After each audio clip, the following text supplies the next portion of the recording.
Very funny being a monk. Very good. So, again, I apologise for being a bit late, but I thought the talk was going to start at 8:30. We'll start with some of the questions and see how we go, and see if we can do maybe a little bit of meditation just before you go to sleep tonight. Here we go. First question. Some say activating the Kundalini can help achieve awakening. Please comment. Thank you. Now, the idea of a Kundalini is something which comes out of Hindu practice. It's not part of Buddhist practice at all. It's something which arrived much later than the time of the Buddha. But nevertheless, it's a real phenomena where you get lots of energy going through your body when the mind gets very peaceful and still. See the power of this. So you mention Kundalini, the energy starts to... I don't know what's going on in there. But anyhow, in this type of meditation, though, the Buddhists recognize it as a problem, not as something which is helpful at all. And the reason is that, remember what I was saying this morning about the energy of your mind. When you're very still, you build up a large amount of energy, this beautiful mental energy. However, if you haven't done the meditation properly and it comes up or you've still got awareness of the body, that energy, instead of going into the mind, flows into your body. And it does give rise to huge bursts of energy throughout your body, but it can be very unbalanced and just cause you, you feel some energy going through, but often it's not that pleasant.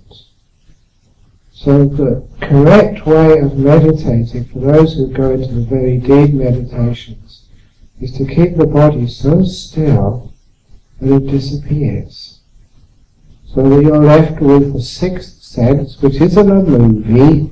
The sixth sense is the mind. In Buddhism, as in original Western philosophy, always had six senses. Seeing, hearing, smelling, tasting, touching, and the mind is number 6. Anyone who reads Aristotle would know that they had 6 senses. And somehow along the line, over the last 2,000 or so years, the West lost its appreciation of 6 senses. To the point now that most Westerners, not most Westerners, but many Westerners, said there are only 5 senses. And this thing which we call the mind is just some byproduct of having a brain, which is totally false, and I really argue against that. There is such a thing as the mind, separate from the other 5 senses, and to prove that for yourself is we meditate. And when you meditate, what happens if you do this meditation properly? You get very, very still. So when you close your eyes, for example, the first thing you should notice, if you are very aware, was the colour of the inside of your eyelids. It's dark colour, you're still seeing. When you close your eyelids, you see the inside. But because that doesn't change, it doesn't alter, after a few seconds, it just turns off. It's not that you're seeing darkness anymore, you're not seeing anything at all. The sense of sight has vanished, it's turned off, it's not there anymore. Simply because when you're still and nothing moves, the brain is only wired to notice movement. The sense stops. It's the same as hearing. If there is a constant sound in the background which doesn't increase or decrease in amplitude, the sense of hearing turns off. You're just not hearing anymore. It's not that you're hearing nothing, you're not hearing. The sense of hearing is turned off because it's a stable sound. And it's the same as smell and taste. You know there is this taste of your saliva. If you don't believe me, get some of it and give it to somebody else to taste. It's really gross, isn't it? But because it's your saliva, you've got used to it, you don't notice its taste anymore. Therefore the sense of taste vanishes. Now the hardest, well not one of the hardest, but one of the most difficult of the 5 senses to turn off is your body. the sense of feeling and sensation. And that is one of the things you experience when you meditate. You're sitting here, following the instructions, no past, no future, just being calm. Tomorrow I'll tell you about how to watch the breath and maybe how to do some walking meditation. But eventually, in this meditation, your body starts to disappear. You just can't feel your hands anymore. Because the reason is, there's nothing going on down there when you're sitting still. So it just disappears. You can't feel your legs. You can't feel your body. You can't feel anything anymore. It's all gone. The sense of touch has vanished. To the point that someone could tap you on the shoulder and you don't notice it. Now that is the correct type of meditation, when you're being so still that the five senses of seeing, hearing, smelling, tasting, and physical touch turn off. And that's what you're left with then as the mind, this beautiful sixth sense.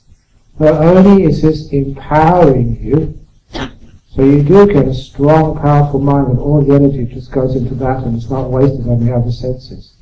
You also get great understanding and insight of what this mind truly is. For example, it's very clear to you when you just get to that stage of the meditation that reincarnation is a fact, there's no way around that. You've been here before, you come back again. This mind does not get destroyed when the body gets destroyed. That's a very, very clear insight when the five senses disappear. You also get great amounts of joy and happiness, immense happiness. These are the ecstasy states. And the body vanishes. Wow, this is so peaceful, so lovely, so free. And lastly, you get I should mention, you get great health benefits as well. I don't know why it is, but when I just stop worrying about my body, I just don't feel it anymore. A great amount of healing happens. The energy goes where it really should be going into your mind. Now what happens with some people, yes, they're about to let go of their five senses, but they haven't quite let go yet, when energy starts to come up. And when that mental energy starts to come up and you haven't fully let go of the five senses, that is when it sort of leaks into the body. I call it like a leaky bucket. It should be your mind is the bucket, it should be leaking, but it hasn't been totally released from the body. You've still got some perception of body left, which means it leaks into that, and that's when you get these energies coming up. Generally speaking, they're very unpleasant. And it's not really the right place for that energy. It should be going into the mind. It's much more fun and much more power. So as a meditation teacher, I certainly do not recommend Kundalini. It just disturbs you. And it misses the great opportunity for wonderful insights, great power, beautiful joy, which happens if you just totally let the body go and allow that very same energy, which the Hindu tradition recognizes Kundalini, to keep that energy and keep it in the mind. That is the Buddhist way. So has anyone got any questions on that? Because that's an interesting, deep question. Yes? Ajahn Brahm, what do you mean by unpleasant? Unpleasant, it means unbalanced. In other words, it's huge energy, uncontrollable, and it sometimes leaves you afterwards with a sense of like a fast car, but you can't drive it. Like if I gave you, say, a Ferrari, and so you could drive up and down the road to Khao Lak or Phuket and back, you're not trained to be able to drive such a powerful car, so you make a mess of it. And if you were Lewis Hamilton or Schumacher or something, fine. But that type of energy is very, very unbalancing. So you won't be able to sort of focus it. And it'll leave the whole body just feeling, again, a lack of harmony, a lack of balance inside of it. This is maybe what it feels like. And for some people it leaves them with great headaches or aches and pains in the body. It's simple, it's not the right place for that energy.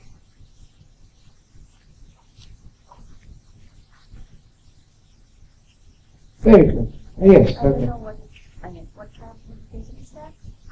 What type of meditation? It is like when again you're focusing on one thing, usually to get Kundalini up, focusing, bringing up sort of mental energy, but focusing it on the body rather than keeping it in the mind. So it's basically, it's unnatural. I'm saying it's unnatural, it's basically where that energy should be. It's in the wrong place. I say that as a very experienced meditator. So I wouldn't do that if I was you. Keep it in the mind. You get healthier, more powerful, more joy, more insight than if you keep it in the body. Okay, okay. Okay. When the body jerks. Okay, this is another question which happens when people get into lots of meditation. Even though this is a gentle part-time of the meditation retreat, the 5 precepts, there's still some people who've been meditating a long time. And even already, one person asked me this privately. Sometimes in meditation, when you're getting peaceful, you get either jerks, or you feel yourself swaying, or you feel yourself doing weird things, like expanding or exploding or sinking into the floor or levitating. You feel you're doing that, but actually you're not. What's happening here is that you get to a certain type of meditation. Your body is very peaceful, your mind is getting strong, and what you're really letting go of is what we call the conditioning or the limitations of your perception. This part of the mind which can experience the world or experience things is so brainwashed it only be able to allow certain perceptions to come into the mind. And other ones you just can't allow. But when you get to this type of meditation, all of those limitations and those barriers are taken off. And you can perceive things you're not supposed to see. To give you some idea of what happens, this is again from personal experience. Meditating a couple of times, these are the sort of, well, first of all, it was a very benign experience which I had when I was in Thailand. When I was walking past the place where the monks had their showers, the well, and I saw one of the monks had put their towel on the line to dry, and it was a black towel. And it was such a strange experience for me to see a towel which was perfectly jet black. Because I'd never seen a black towel before. I'd seen a dirty towel, but never a black towel. And I stopped and stared. It must have been for about 2 or 3 minutes at least. And just scratching my head, thinking, I've never seen a black towel. Pink towels, yellow towels, white towels, brown towels, but never a black towel. And as I was wondering what was happening, still staring at that towel, being perfectly awake, actually I was very awake, just coming out of a nice meditation. The towel changed colour to white again. And it was a white towel, it always was a white towel. And my perception has seen the white towel as a black towel. Now, I wasn't going crazy at all, because these sorts of things happen to you when you meditate. You can look at a wall and the other experience, it starts to melt like chocolate on a hot day. These are weird experiences which the brain does, simply because it's playing around and it's becoming free. Becoming free from all the limitations of perception which we put on it. And that's the same which happens when sometimes you feel expanding, really expanding, filling half the room, or sinking into the floor, or swaying backwards and forwards is a very common one. Those of you who think you're swaying backwards and forwards, you're not moving at all, you're perfectly still, but my goodness, it feels like you are. But you're not, it's just the mind playing its tricks on you. And you get some weird stuff. When that happens, my advice to you is enjoy it. It's weird, and I love weird things. It's great, it's really cool to see the walls start to vanish, or drip, just like wax. It's weird to do that. It's really good fun to feel yourself expanding and expanding and expanding, becoming so huge. Because it only lasts for a few minutes, and then you get back again, so it's just being very, very peaceful and very powerful. Same as like even jerks. A lot of times you're not actually jerking at all. It feels that way. This is the amazing wonder of the human mind. You ask, why do we see things the way we do? Because of the training at school and society. There's many things you just can't see, simply because you've been conditioned not to see them. I know that I read this many years ago, and I don't know the evidence for this, it was just a speculation, but knowing the nature of the mind, I think it could be true.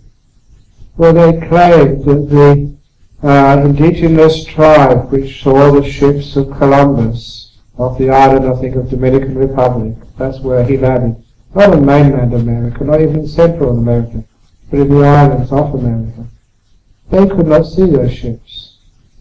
Even though these were huge structures, which no one here would miss unless they were totally blind. Their eyes could see, but their brains couldn't understand what they were seeing. So they simply could not see those ships. They just couldn't exist.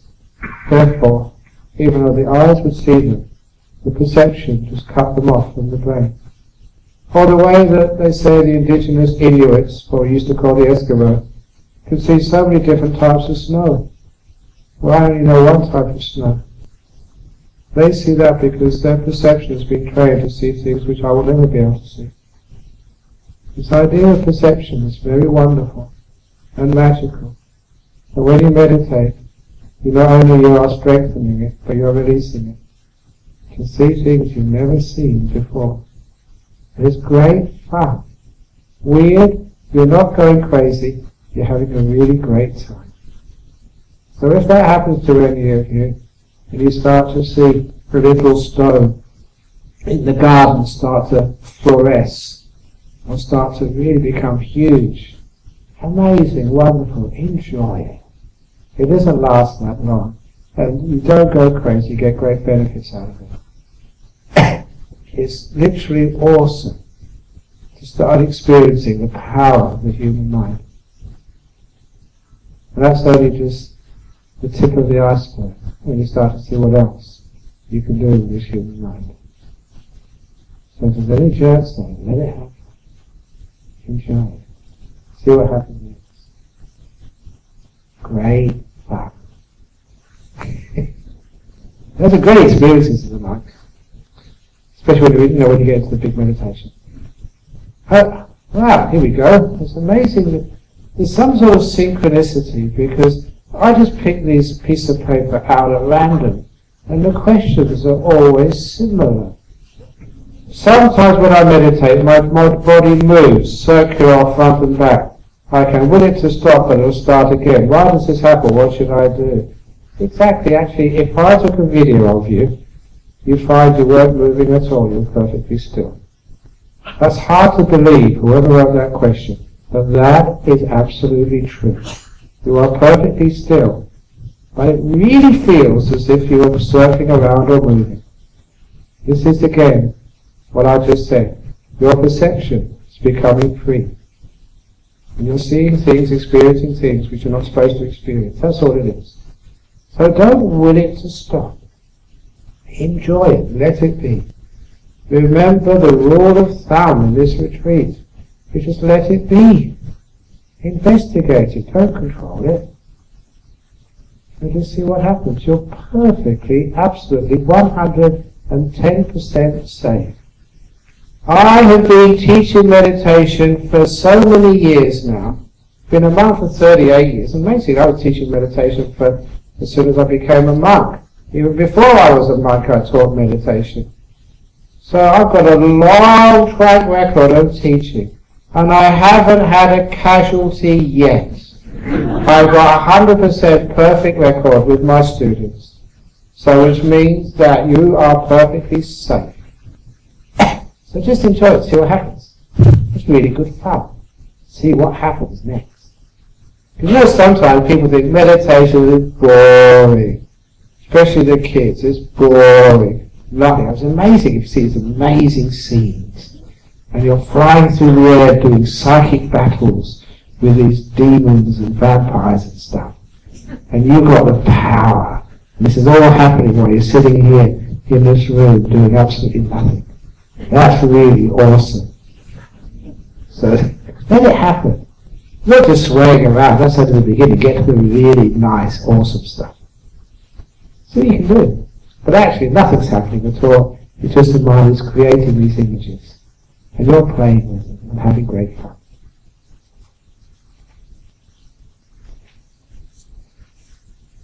During meditation, I'll notice that my breathing becomes heavier and then becomes lighter subsequently. Is that normal, and am I going in the right direction? Everything is normal. Again, it's been such a long time since I've read a question which I haven't read before. As I've read that so many times from other people. Yes, sometimes your breathing gets heavier, sometimes it gets lighter. Your job is just to let it happen. Your body knows how to breathe. How many times during your day, when you're at work, when you're at home, do you pay any attention to your breathing? And still your breathing has done its job successfully. Otherwise you'd be dead, you wouldn't be here. So your body knows how to breathe. It's been very successful all these years doing the breathing. So don't interfere with the breathing. Let the body do it. It's the expert. So that's why, if I am going in Singapore Airlines or Silk Air anywhere, I don't go up to the pilot and tell him how to fly the plane. I haven't got a clue how to fly the plane. Same as you haven't got a clue how to breathe. Your body does that for you. You try and get involved and you can make it into more trouble. So just let the body do the breathing. But once the breathing heavy, you can breathe in heavy. But if you want to breathe in light, you can breathe in light. Sometimes you stop breathing altogether. And many people, I'm going to die, I've got to breathe. No, if the body doesn't want to breathe, let it not breathe. If it wants to breathe, it will breathe when it's ready. So just let it go and leave the body alone. It knows what to do much better than you do. That's what it's like sometimes you're so peaceful there, the breath stops for a little while. Don't get afraid. The body needs some more air, it will breathe in. Your job is just to be this passenger, the passive observer who just watches and does absolutely nothing. So that's what happens with your breath, sometimes stops. Any question? Has Ajahn Brahm ever seen a ghost or an angel? I am now looking at about, how many is it, 150 angels? That's right. You're all angelic members of the Buddhist fellowship. Angels have come all the way from Slovakia and Austria and New Zealand and Sri Lanka and Thailand. So you're all angels. And if you really want to see some angels, go to Bangkok. It's Khao Lak, the city of angels, isn't it? Or Los Angeles? The angels or ghosts. And if you want to see a ghost, do you want to see a ghost? What are you looking at now? A Khao Lak.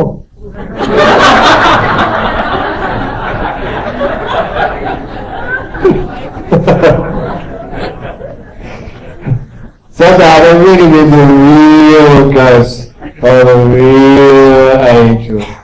And even though this has got absolutely nothing to do with meditation, still people love ghost stories and angel stories.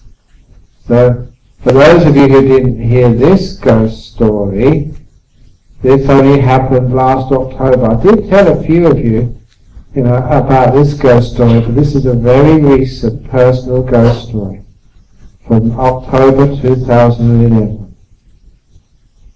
This was still during our annual rains retreat over in Australia, when I received an emergency call. This lady, she was from Sri Lanka begged me, I know it's on retreat, but can you please give some time to my brother who's dying? He had some very bad form of cancer, and the family moved him to Singapore, for the Singapore General Hospital, I think it was, to get really good treatment. But even in Singapore, they couldn't stop the progress of his disease. He was dying. And his sister said that she'd given him some of my tapes. He couldn't, I think, read at this point. He was paralyzed from the neck down because of the illness. But he was listening to some of my talks on CD, liked them, and she asked me, can I speak to him? So of course, even though it's retreat time, I'm not supposed to do anything. Of course, there are rules, but the basic rule for a monk, number one, is be kind. Compassion rules. So I said, yeah, sure, okay. So for 2 evenings in a row, I spent maybe half an hour talking to this man in his bedside. He tried to talk back, but he was so weak that, you had to wait as he was speaking and listen really carefully, because he had a hard time enunciating any words.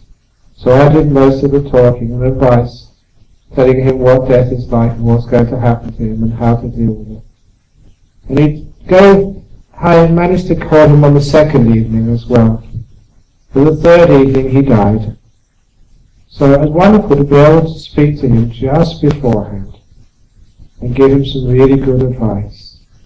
On the fourth evening, of course I never realized he died that third evening. It was only the fourth evening when his sister called me to give me the news he died the night before. But then she also said a strange thing happened early that morning. About 12 hours after he passed away, she received an email from him. An email from beyond the grave, simply saying thank you. Especially thank you for arranging the talk for Ajahn Brahm. That's why she wanted to pass that on to me. And this was 12 hours or so after he had died. There was no way he could have set that up beforehand, because he was paralyzed for days before he died. But an email from beyond the grave. 12 hours after he died, he sent the message. I told this joke before, but it's true. I always wondered, not being all that well versed in high tech, I always wondered what Gmail meant. Now I know it means ghost mail. Gmail. That's really true. Amazing story. So, if someone close to you dies, please check your email afterwards. You never know what you might find. So sometimes ghosts can do some really strange things. But for angels, they're much harder to see than ghosts. Because a lot of times the angels, they have having a really good time. They don't really sort of come around much for human beings. But yes, sometimes they do exist, but they're hard to find. And usually you don't see them. If you do see them, sometimes you don't notice them. They appear as human beings. There could be one sitting next to you right now, and you would not know. But of course the angels only won't come down if there was something to do. And the classic story, this was again from a friend of mine who will still remain anonymous because, he says he doesn't mind spreading the story, but he doesn't want people to know who he is. And that's the story of the American monk who was working for the Peace Corps in Thailand. This is not Ajahn Brahm, it's also American work for the Peace Corps, another monk entirely, who after 2 years of doing Peace Corps work in this country, decided he wanted to become a monk. just for the experience. But he did not know how to become a monk. He was staying in a hotel to the north of Bangkok at the time. So he asked the concierge. Now the concierge knows the bars, and knows if he wants to get a girl somewhere, but didn't really have all that much of a clue on how to become a monk. But at least he did know there was one monastery in the centre of Bangkok called Wat Pho Warn, in which many Western monks had ordained. And so he told this young American, go to Wat Pho Warn in the middle of Bangkok. Take some food, and when the monks come out early in the morning, put some food in the monk's bowl, and then ask them, I want to become a monk. He said that's how it should be done.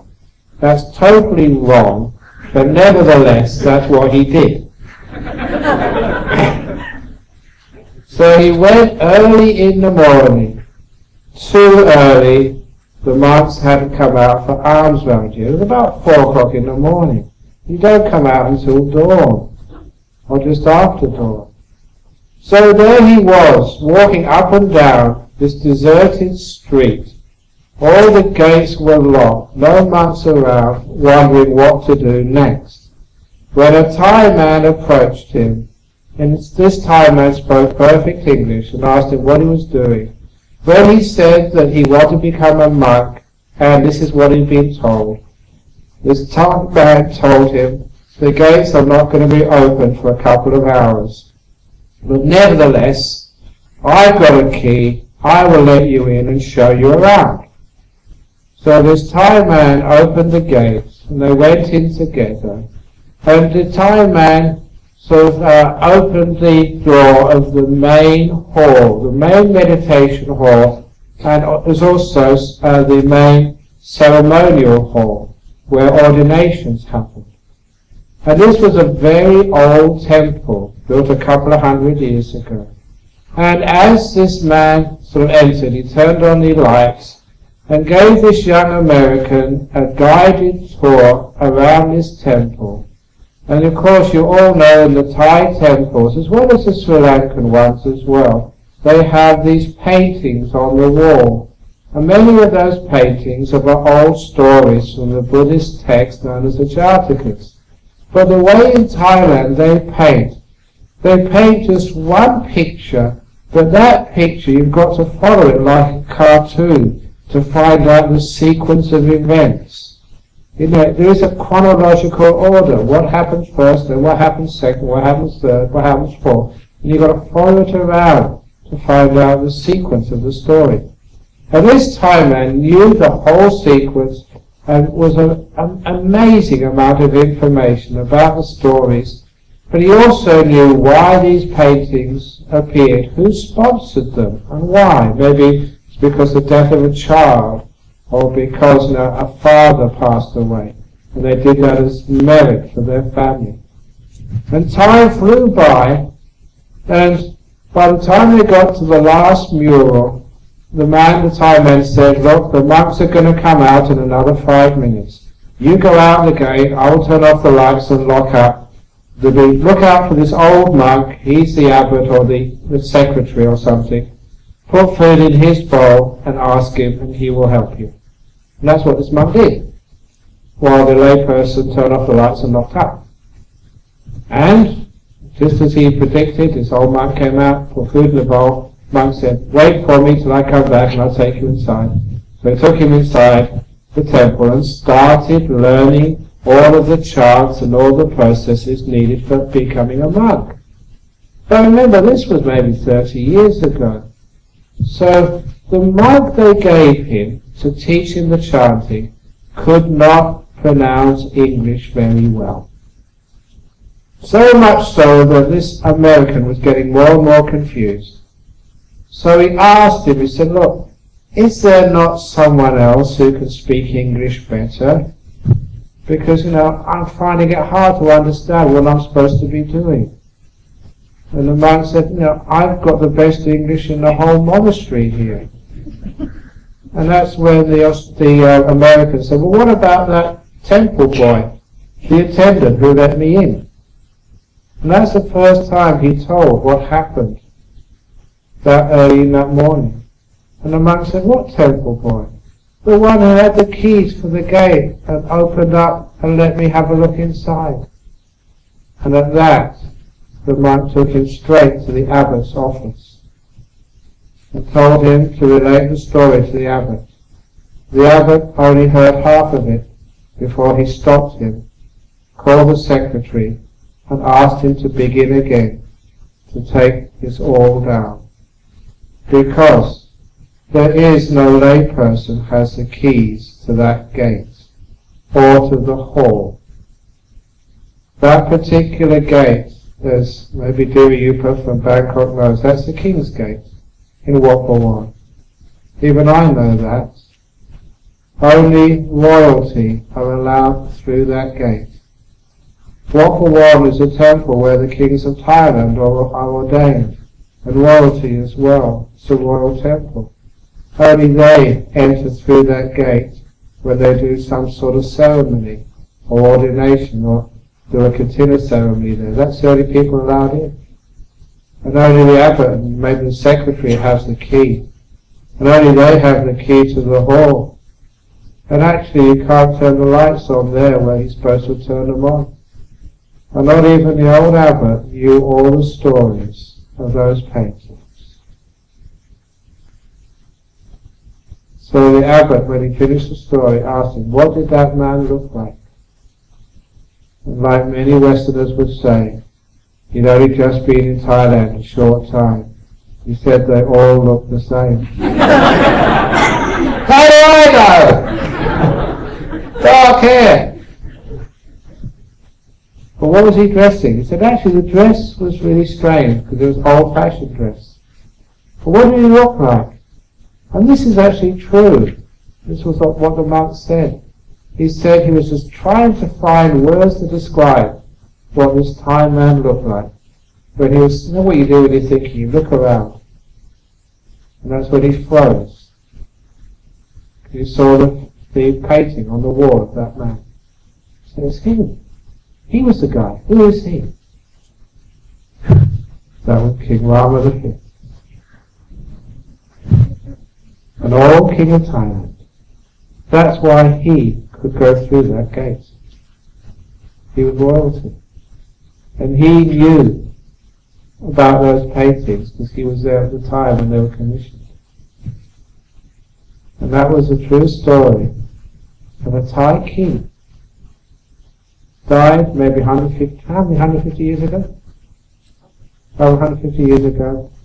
Who helped a Western man become a monk. Open doors which cannot be opened. Turn on electricity where it cannot be turned on. And relate stories which everyone had forgotten a long time ago. And that's the true story because I know the people involved. That's an angel story which sends shivers down your spine. So that will only happen. It will only happen if you're doing something good. If you've lost the keys to the house and want someone to open it up for you, no one. If you want to become a monk or a nun, they can open up doors for you. That is a true angel story. Interesting one. Just like in the time of the Buddha, when angels opened doors for Yasa, who went off to become a monk. Really interesting, but that's absolutely true. Your angel stories, yes? There is a famous Thai writer, and she claims that some devas, like in the Hindu deva, the Shiva and the Narayana, came down and teach people, but, they just don't operate it, but they just come and maybe get inside a person, and that person will become that deva and teach. Oh, yeah, no, that's... Can it be true? She was asking about when people get possessed.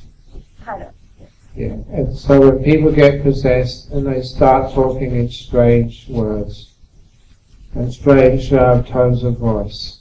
And sometimes we call that these are wise people teaching us. Now a lot of the times, if there are really wise people, they would not be invading other people's bodies. That for me is a sign this is not a wise person, but a lower being. So I never trust anybody who invades another person's body and takes over. These are pretty much low beings, not to be trusted. What I really like is a story from the sutras, where one of the devas came to appear to the Buddha. This was in the Indapala cave. It was the god they called Sakka, which was the same as Indra in Hinduism. And as soon as this god appeared before the Buddha said basically, "Hi, how are you going? What can I do for you?" And at that the god said, At last, I've met somebody who I can ask my questions of." He said, "I've appeared to so many other meditators and hermits, and as soon as I've appeared, they've asked questions of me. So I never get a chance to ask my questions. Just because I'm a deva doesn't mean I know the truth. I know what I'm doing." So that's when Sakka asked his questions of the Buddha, because the Buddha never got excited when he saw a supernatural being. Just because it's supernatural does not mean it's correct. This is a story I love telling. You may have to edit this off the tape afterwards, actually. I will. Or whatever, but I can't resist this. You made jokes about my bottom earning today, so I don't see why. Or yesterday. So anyway,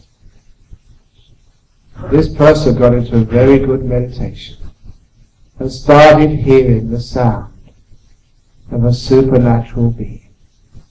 First of all, they thought they were imagining it, but it was real. And the being said, "I can help you. Go to the casino." And now, first, if you hear it just once, just imagination, they said it very clearly. "Now come on, I can help you. Go to the casino." So she went to the casino. And she heard the Spirit say again to her, "Go to the roulette wheel." So she went to the roulette wheel. And the Spirit said again, "Put $100 on number 17. Very clearly. Now if that was a supernatural being, and you're Singaporean, you probably do that. So she put $100 on number 22.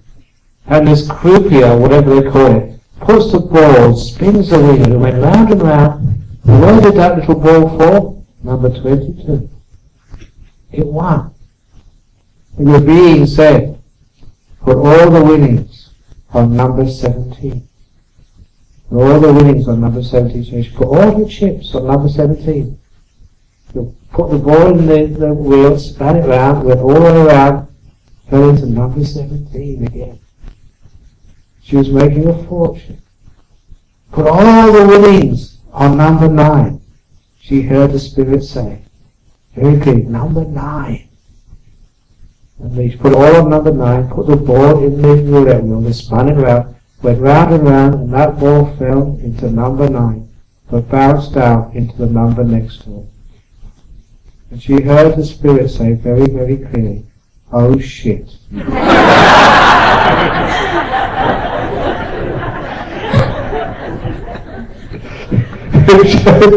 That even spirits can make mistakes. So don't believe it, for goodness sake. So you can take that out afterwards if you really want to, but I don't know if you can, because that's what you say when things go wrong. That's even what spirits say as well when things go wrong. So the moral of that story is that don't believe it just because people get possessed. She claims that the deva that possessed her friend was a Shiva, the king of the gods, and he also taught her the Dharma. And she said that the deva claimed that he's an anarchist. That's why he's able to teach Dharma. Okay, so if people claim to be anagamis or arahats, have you ever met monks who claim this and claim that? You've met monks who other people claim to be this and claim to be that. Some are, some aren't. So, don't just trust the teachings because of what a person says they are, what their attainment is. Instead, trust the teachings if they make sense and they lead to peace and freedom. So it doesn't really matter, you're not justifying the teachings because of the teacher. You justify the teachings, they're good, they're believable, they should be followed. Just whether they're good teachings or not, independent of where they come from. Otherwise, when you give authority to the teacher instead of the teachings, that's where there's a lot of problems come.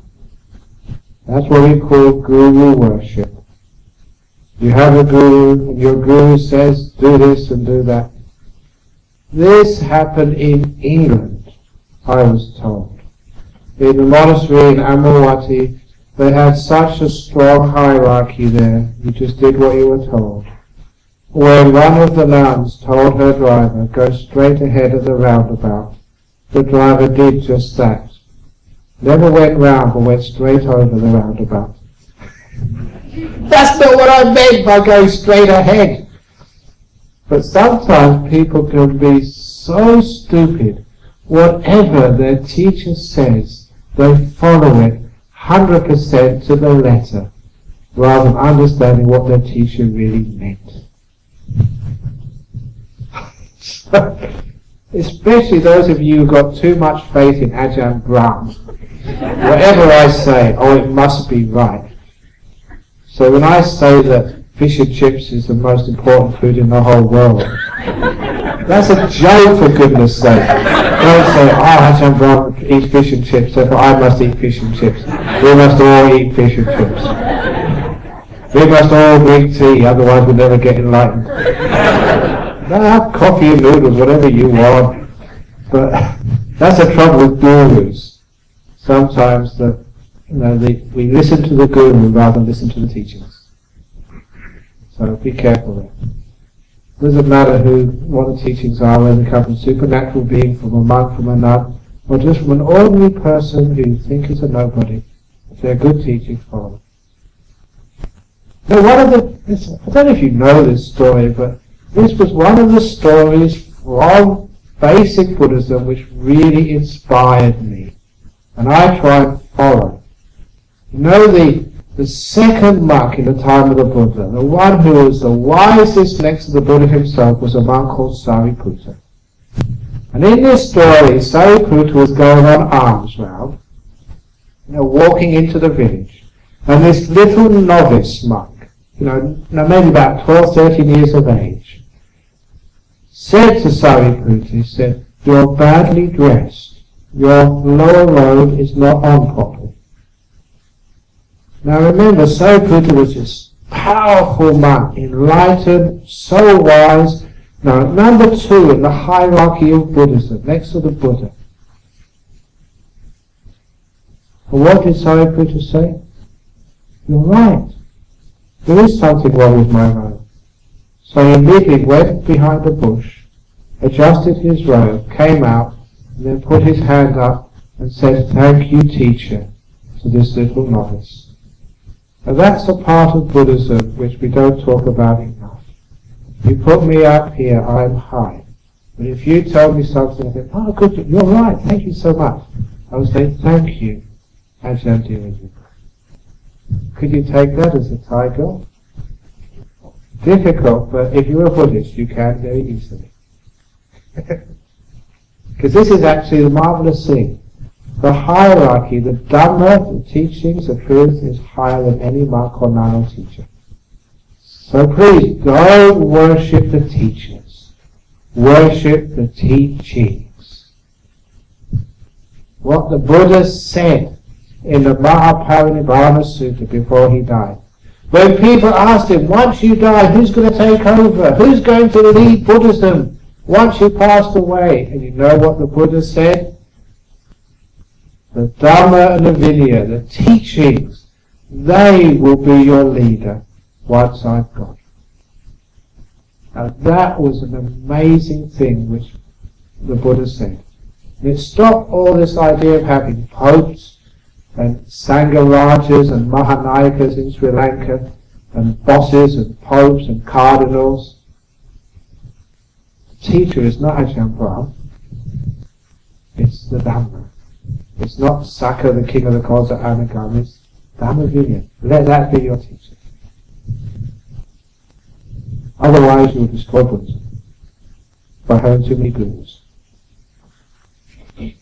One of my latest books, which was translated by the Indonesians, is called Kangaroo Guru. It's very bad pair of words. So if you want a guru, go to Australia and get a kangaroo. They're the only gurus I like. Kangaroos. I went to other Thai meditations. I got back pain and leg pain, so I cannot meditate. Thai monk teacher said you have to be patient, tolerate the pain. The pain will be gone and you become enlightened. What is your opinion of this teaching? Well, the main type of meditation, which I'm going to teach tomorrow, is the breath meditation. That's the way the Buddha became enlightened. You know what the breath meditation is called in Pali? Anapanasati. Many people know that because it's the most popular type of meditation, Anapanasati. Ana means along with Pana, the breath, Sati, mindfulness. Mindfulness along with the breath. And I cracked the joke, the Buddha taught Anapanasati, he never taught Anapanasati.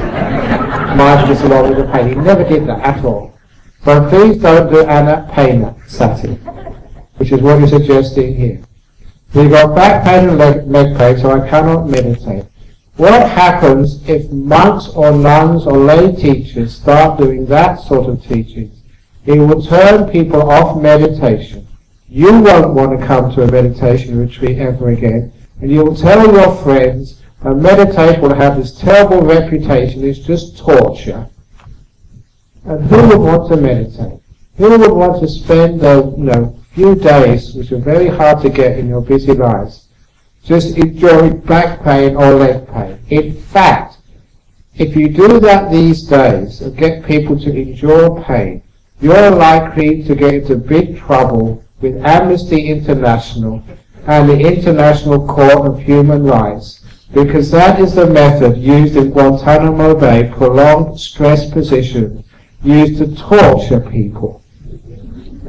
That's a torture process. Sit in, what's it actually called? Prolonged stress positions. It's a way of torture used by the US military to gain information against potential or suspected terrorists. And to think that Buddhism does the same thing is a scandal.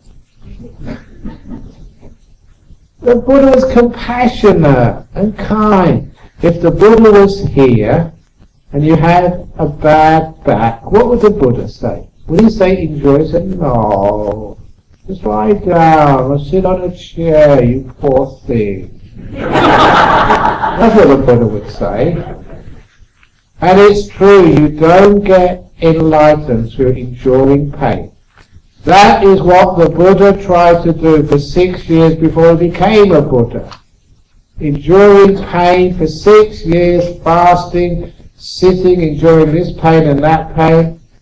And the first thing he did after he became enlightened, he said, don't do that. That's called Atthakalamatthana Yoga.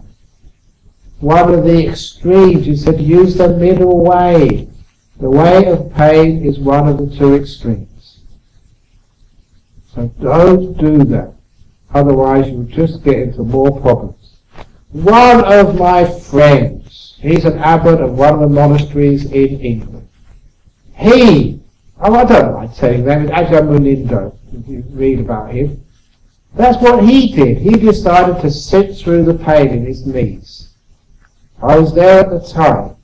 We had to send him to hospital afterwards to get a double knee reconstruction.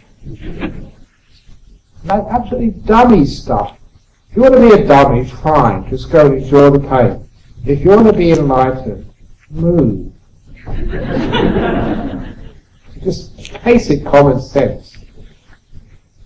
So that is what works. Look at the timer. Who teaches that? Does he move? I bet your life he does. So that is what you do.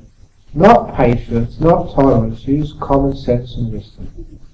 So look, basically if you're meditating, and maybe you're getting peaceful, but you've got an ache in your leg, what you should do, what I do, because I'm getting older and stiffer, I don't open my eyes, very slowly and mindfully, I move my leg around.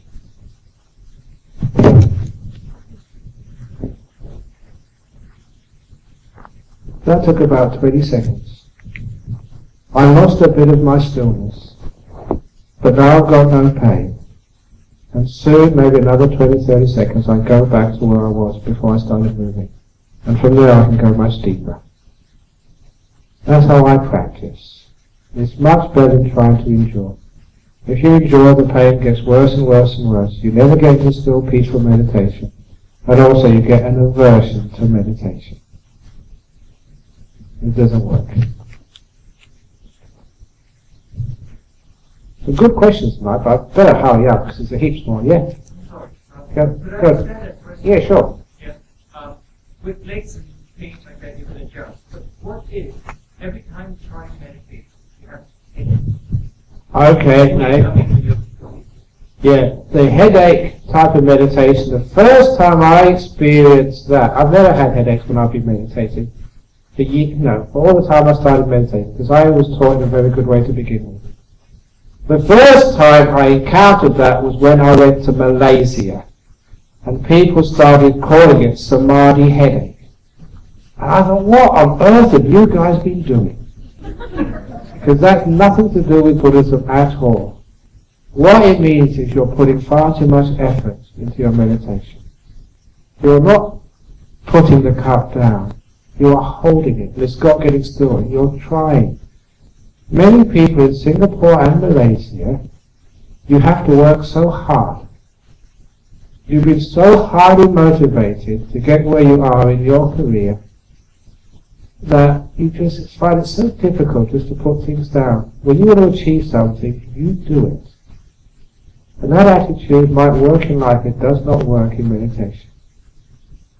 It's a sign if you get headaches, you are trying far too hard. Let go, for goodness sake. Relax. And you don't get any headaches at all. In the sutras, the Buddha said, this is a path without groaning. A very beautiful translation. If you're groaning, it means it's not the path. If it's a headache and pain, you've lost the path. You should be very, very peaceful, relaxed and open.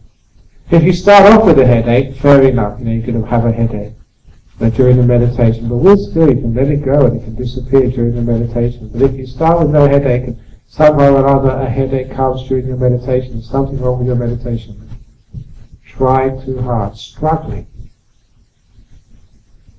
I haven't told this teaching yet here, but this is a basic teaching of meditation. Again, one of those easy to remember teachings which will probably change the whole direction of your meditative career. The two types of meditation. And don't think the two types of meditation are samatha vipassana. That's not what I mean. The two types of meditation are second noble truth meditation and third noble truth meditation, using the well-known formula of the Four Noble Truths of the Buddha. And what's the second noble truth? Craving causes suffering. So if your meditation, you have suffering, you've got headache or backache or frustration, it means you have been doing second noble truth meditation. You've been craving. Even craving for good things like peaceful meditation or being able to watch your breath. Even you've been craving for good things, that is still craving and it causes suffering. The third noble truth, letting go of craving leads to the peace, the happiness of Nibbana. So if your meditation is getting peaceful, you feel this beautiful sense of peace, contentment, the body is at ease, the mind is relaxed, you have just been doing third noble truth meditation. You've let go of craving. Well done.